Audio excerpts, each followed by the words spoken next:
पूर्व केंद्रीय मंत्री और राहुल गांधी को पिछले लोकसभा चुनाव में हराने वाली स्मृति ईरानी दिल्ली विधानसभा का चुनाव लड़ सकती हैं। सूत्रों से यह खबर मिल रही है कि भाजपा उनको दिल्ली में विधानसभा चुनाव लड़वा सकती है। हालांकि भाजपा ने अभी तक अरविंद केजरीवाल के सामने किसी भी उम्मीदवार को सीएम पद का दावेदार यानी कैंडिडेट घोषित नहीं किया है।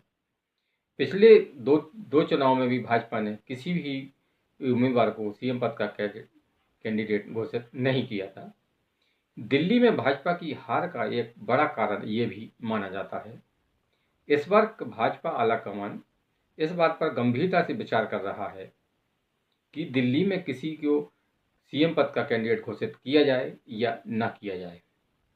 बहरहाल स्मृति ईरानी पिछले काफ़ी महीनों से हाशिए पर पड़ी हैं। जब से वे अमेठी से लोकसभा चुनाव हारी थी तब से ही वो पार्टी में हाशिए पर हैं।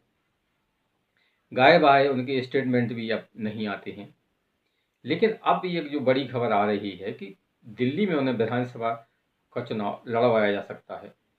और स्मृति ईरानी अगर दिल्ली में विधानसभा चुनाव लड़ती हैं तो इसका अर्थ ये भी लगाया जा रहा है कि वे दिल्ली में मुख्यमंत्री पद का दावेदार हो सकती हैं। हालांकि दिल्ली में मुख्यमंत्री पद के दावेदार के तौर पर एक और महिला नेत्री उभरी हैं, वो है बांसी स्वराज। बांसी स्वराज पूर्व विदेश मंत्री सुषमा स्वराज की बेटी हैं और वे तेज-तर्राट सांसद के तौर पर भी उभरी हैं। ऐसे में बांसी स्वराज और स्मृति ईरानी इन दो में से कोई भी दिल्ली का सीएम हो सकता है अगर भाजपा को बहुमत मिलता है। हालांकि भाजपा उनको सीएम पद का कैंडिडेट दोनों में से किसी एक को घोषित करेगी या नहीं करेगी ये तो आने वाले दिनों में ही पता पड़ेगा। लेकिन ये बड़ी खबर है कि स्मृति ईरानी को वापस सक्रिय राजनीति में लाया जा रहा है और उनको चुनाव लड़वाया जा रहा है। तो स्मृति ईरानी को दिल्ली विधानसभा चुनाव लड़वाने का मतलब यानी तात्पर्य यही लगाया जा रहा है कि वे अगर भाजपा को दिल्ली बहुमत मिलता है तो स्मृति ईरानी दिल्ली की सीएम हो सकती हैं।